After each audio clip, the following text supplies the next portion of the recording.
You're trying to fight in the flesh, but the system is in the spirit.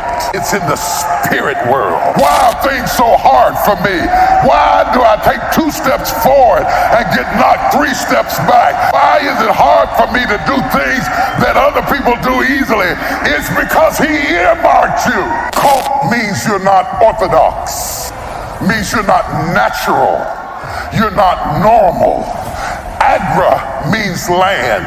That means that wheat is not normal to the land. You can't just wish for it. You have to make it happen. Timing is everything.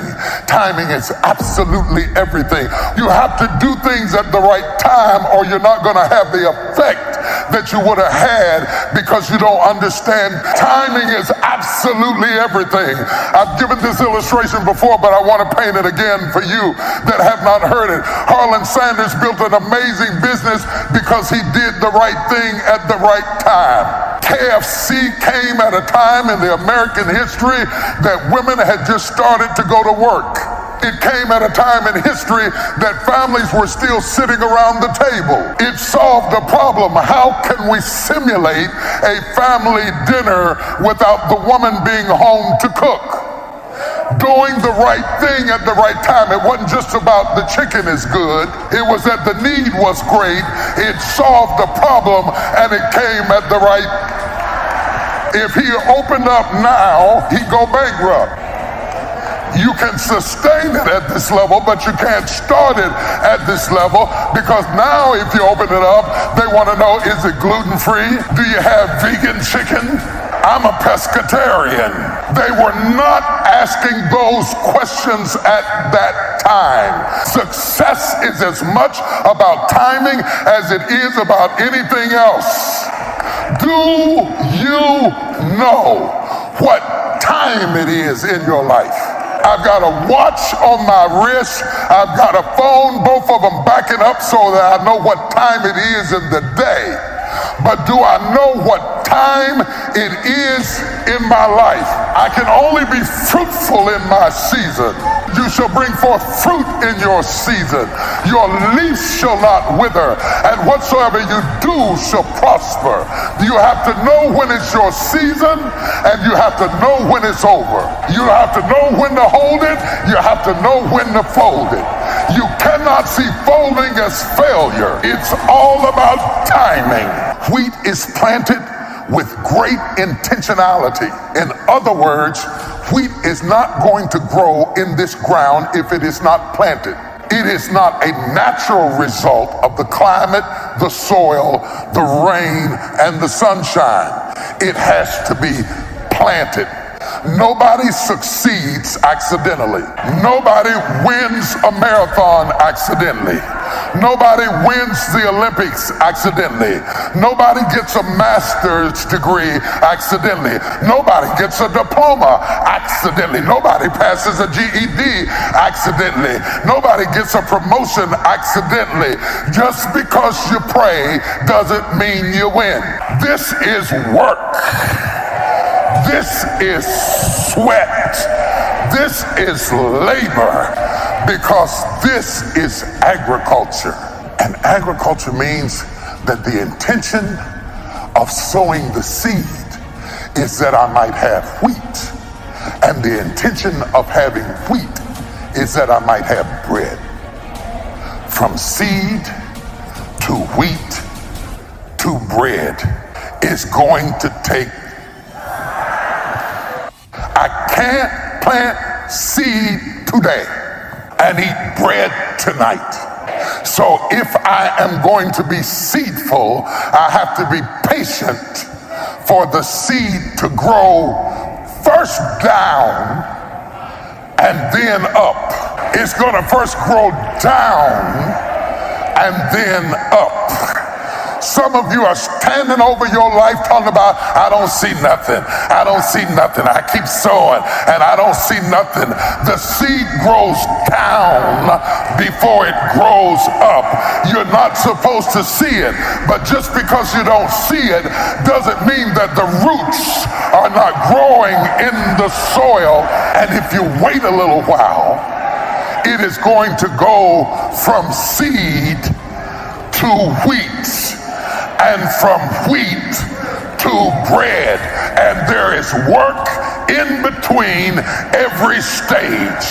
The seed is work, the wheat is work, the bread is work. You cannot eat any better than you work. Your blessing is going to be work. When you get through dancing and shouting about the promise of God, understand that you're going to have to break some sweat. You're going to have to put some effort in it. You're going to have to grind the wheat. You're going to have to pulverize it.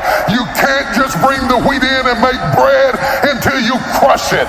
It's got to be crushed. It's got to be made into a usable form. And so it doesn't mean that God hasn't blessed you with the bread. It could mean that you haven't put in the work to go from seed to wheat to bread. I might not be ready for consumption right now, but I'm in process and I'm going somewhere. And don't look down at me because I'm not bread. I may be in the wheat stage, I may be in the seed stage, but I am on my way to a place that God has destined for me. Who am I talking to this morning? Whoever I'm talking to, God says, hang on in there. I'm not finished with you yet.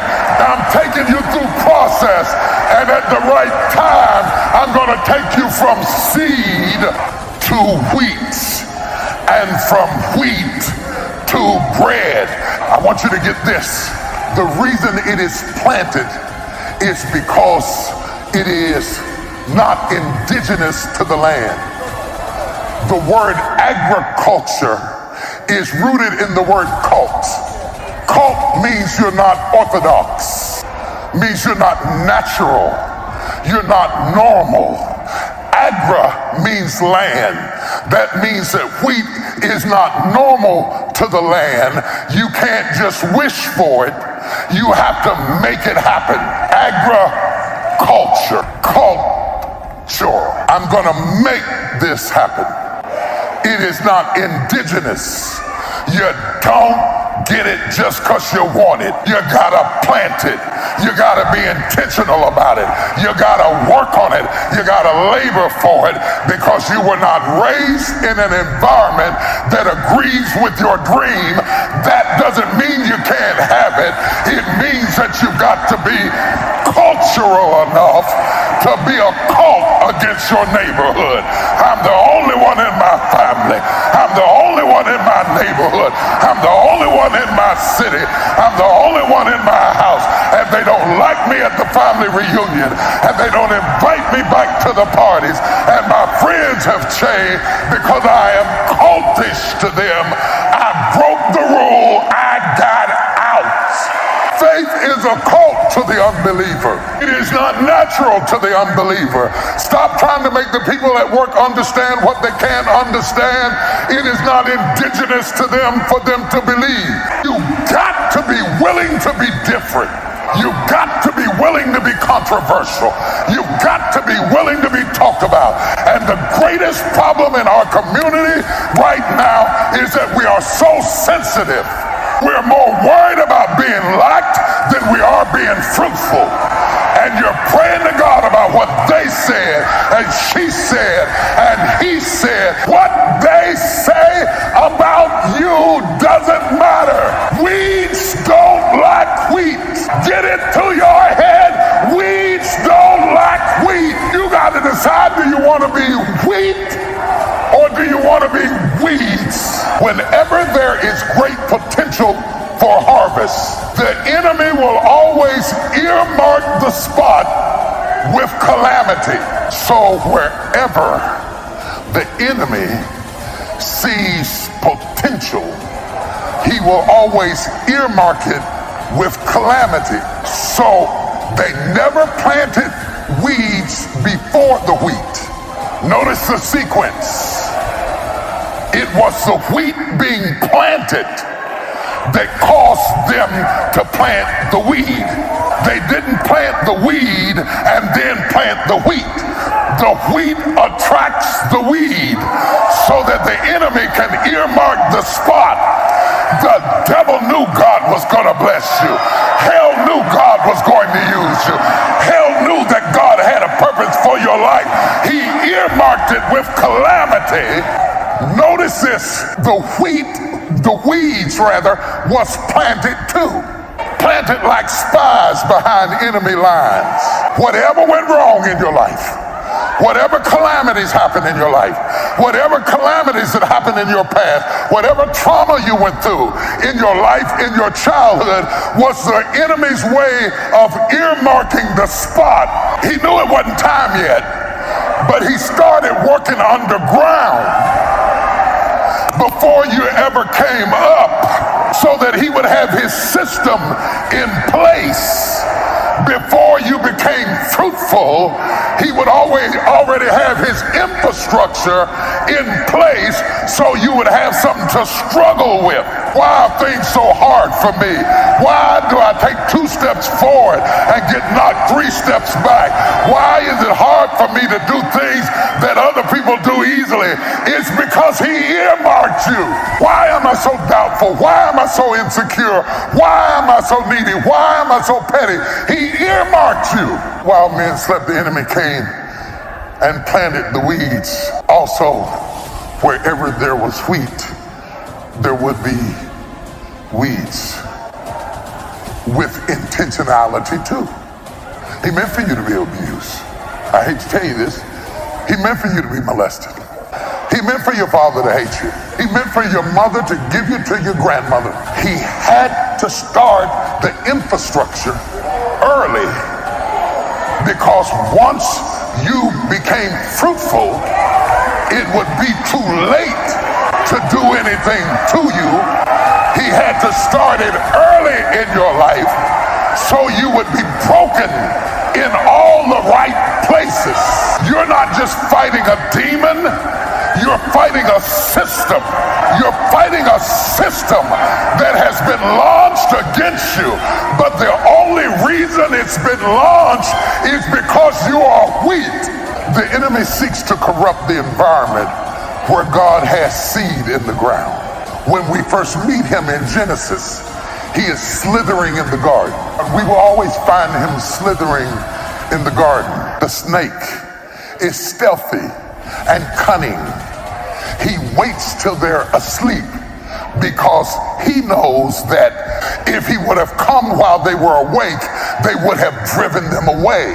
So while men sleep, he slithers. He waited till nobody was looking. He waited till nobody was at home. He waited till you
don't get to see him planted, and I don't get to see what he planted. He is covered by the darkness of night, and his craftiness is hidden under the soil. When they wake up that morning, they see no difference. How many of you have gone through something and nobody saw no difference? When the men woke up that morning, they didn't know when they were watering the wheat, they were watering the weeds. And the infrastructure has now become a system underground before the wheat comes up, before the wedding, before the degree. You're fighting a system. You're not fighting a devil. You're fighting a system. You are fighting an infrastructure. The war is underground. The tangle is underground. You're trying to fight on top of the soil, but the system is underground. You're trying to fight in the flesh, but the system is in the spirit.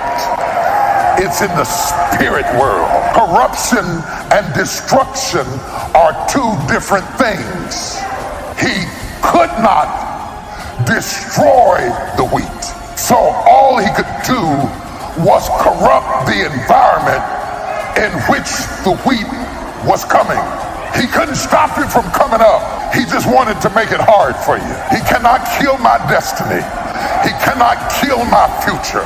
He cannot kill what God has for me. He cannot.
Not kill what God has ordered. He cannot curse what God has blessed.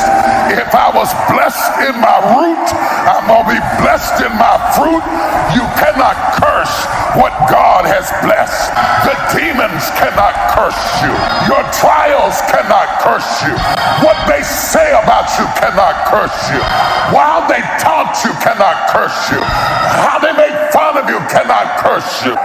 Do you have anything that you're dreaming, that you're willing to be committed to enough to see it happen? You'd be shocked how many people sitting out there who can really sing, but they're unwilling to make the commitment, to make the rehearsals and do what it takes to be up front. And so they sit there on their talent and they won't do for God what they are asking God to do for them, and they wonder why their prayers are not answered. Y'all don't want to hear real truth. You want to hear fairy tale Hollywood shake and bake stuff, but in reality, it's a commitment. If you don't learn to give like you learn to get, every area that there is not reciprocity, it will die. Are you demanding more of your God or of your family or of your church than you give? Because any area that you expect more than you invest, you will live in a perpetual state of disappointment. You're committed to God. Number two, you're committed to your family. We're going to get through this. That should be the language you approach your family with. We will get through this. We may have to bunk up. We may have to move in together. We may have to put our backs up against each other. We may have to both get part-time jobs. We may have to come out sideways, but we will get through this. When you get me, you get help. If I walk in the room, help came in the room. I'm going to add something to you. I'm going to add something to you. I'm going to add something to you. I will not take something from you unless I add something to you. I will be an asset and not a liability. If I stay in your house, you're going to miss me when I leave. I'm going to add something to you. I'm not going to take something from you. If I join your church, you're going to feel the impact that something has been added to you. The only number that doesn't add to the sum total of the equation is a zero. What do people get when they get you? If you can describe it, define it, and deliver on it, you'll never be without it. Everybody wants an asset. Liabilities get left behind. Number 4, commitment to your dream. You cannot get people to believe in your dream until you believe in it yourself. Stop asking people to invest in things where you have no investment. Stop asking people to deliver something to you where you're not willing to go to the wire for yourself. Nobody's going to put into your dream before you put in. You have to invest in what you dream for. Hallelujah to God. You're throwing pennies in the wishing well of life, wanting to receive on credit something that you're not willing to pay for.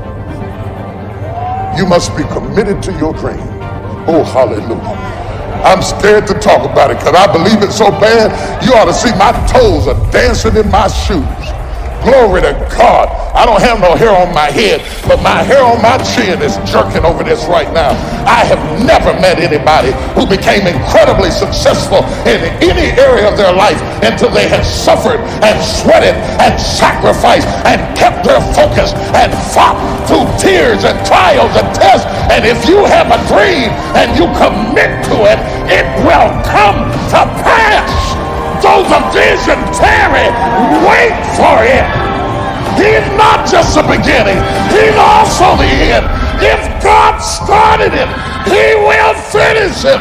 Shout yes!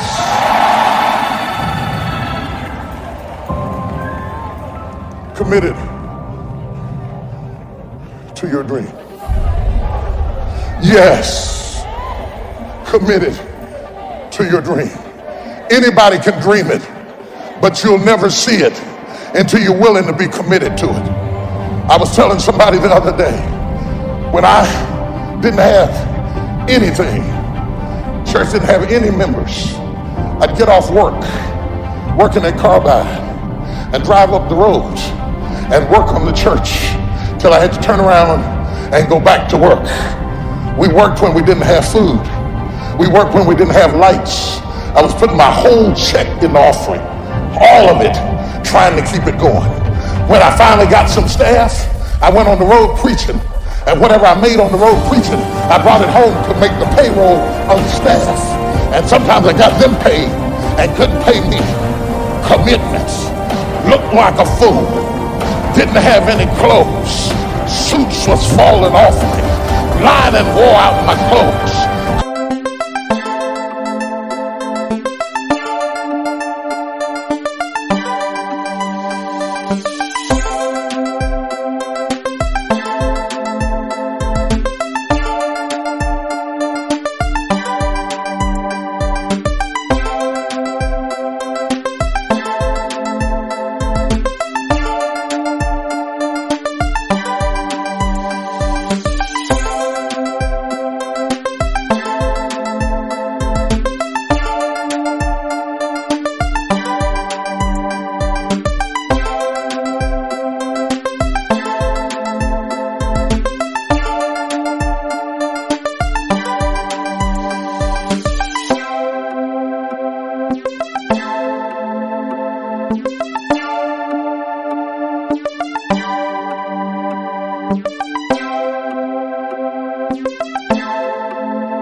Sent them to the cleaners, had to wash my suit in the washing machine. They laughed at me, looked like an old raggedy country preacher. I had holes in my shoes. I couldn't kneel down.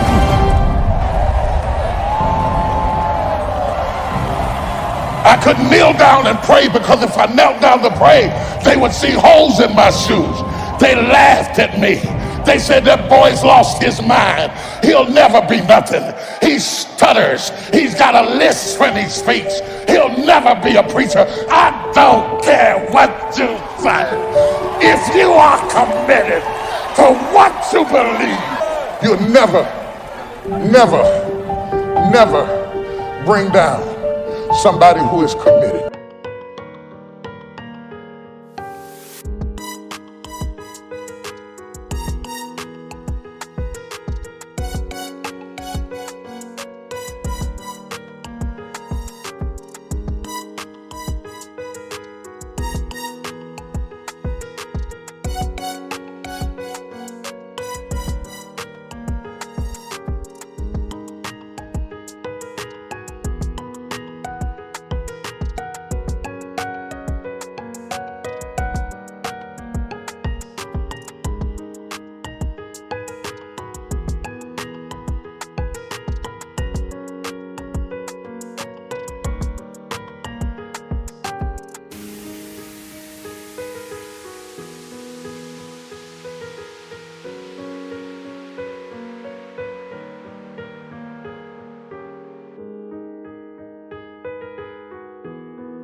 Because somebody who has really been committed has been down before they ever got up.